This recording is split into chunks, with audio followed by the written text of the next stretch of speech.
Hi folks, welcome back to the Cannabis Corner. I'm your host, Kerry Burns. You know, since the early 1970s when the country passed the Controlled Substance Act, which pretty much did it in for the cannabis smokers and anybody else who wanted to use recreational illicit drugs, to be using them like you do alcohol and cigarettes and all of that without going to jail, pretty much put an end to all of that. And from that point forward and the many years prior to that, the cannabis movement really tried to explain to people and educate people that cannabis was not this dangerous drug that the public was trying to make it out to be, and that the law enforcement was trying to make it be. And it was a very, very difficult task back then.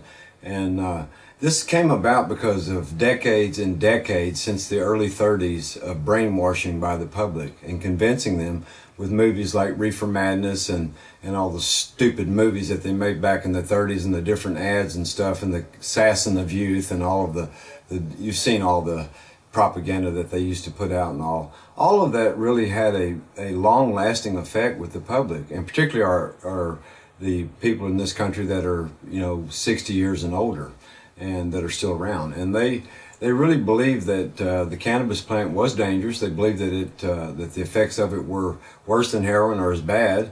And when you talk about today, when people talk about drug abuse and things like that, they look at cannabis as a severe drug abuse, and it's quite sad in the fact, because statistics prove it quite the opposite. And for years and years since the 70s, many different groups, NORML being one of the first ones, have petitioned the Drug Enforcement Agency to take cannabis off of the Controlled Substance Act. This has been a very, very, very big deal.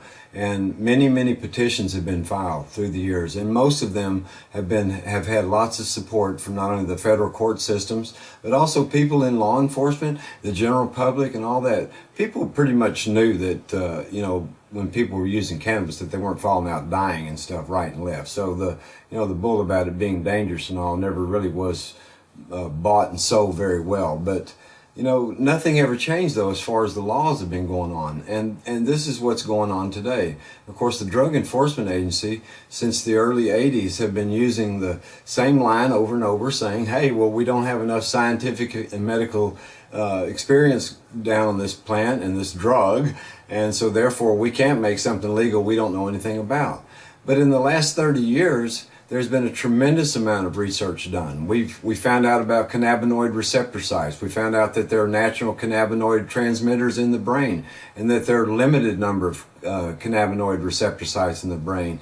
And even when you use the stronger cannabis and stuff, these receptor sites even become less available. So, and this is the reason why nobody has ever died using cannabis, is because the human body, the human brain, has a built-in shutdown mechanism, and it just absolutely prevents this from happening, which is untrue of alcohol, it's untrue of cigarettes, untrue of prescription drugs, untrue of the opiates, and many of the other substances that people like to abuse. Cannabis does not follow the same neural pathway in the brain, and this has been a very important discovery. But the thing is, we've known about this for over 20 years. This isn't something we've just found out, this year or last year. This is something we've known about for 20 years. Yet the Drug Enforcement Agency's stand on cannabis is unchanged. They still have it Schedule 1, right there along with heroin and all of the other opiates and different benzo drugs and stuff that have been made by the pharmacy industry and all. And it has never killed anybody. It's never even sent anybody to the hospital, to the emergency room for anything. And yet we are repeatedly told over and over, oh, we need more scientific and medical evaluation. We need more scientific experimentation to find out what's going on with this. There's just too much unknown. This is a lie.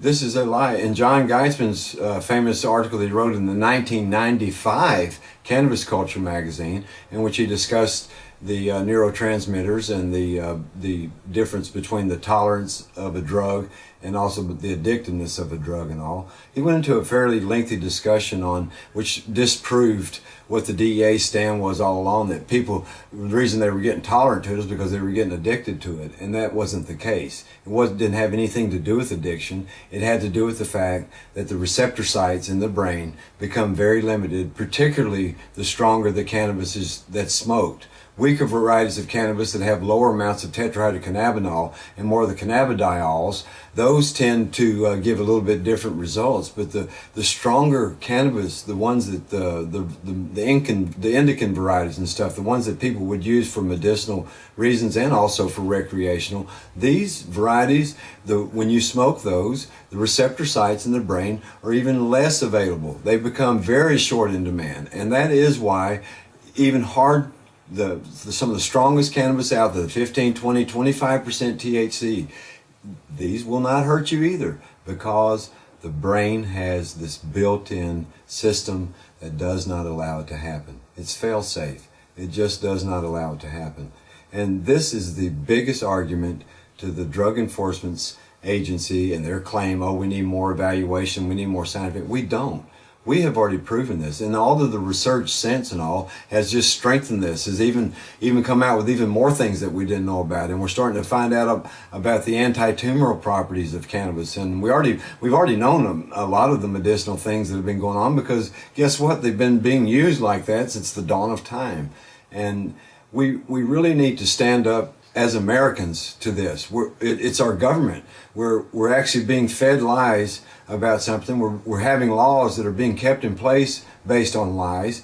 And the only way that these aren't going to change by us getting, cannabis moved to controlled substance number 2 or number 3. That's bull. It needs to be absolutely removed. You don't have any kind of controlled substance for alcohol, cigarettes, or prescription drugs, other than the ones doctors have to write prescriptions for. But how easy is that to get a hold of? And therefore, there's no reason whatsoever to have cannabis under any kind of restriction, and statistics prove this. So we need together as Americans.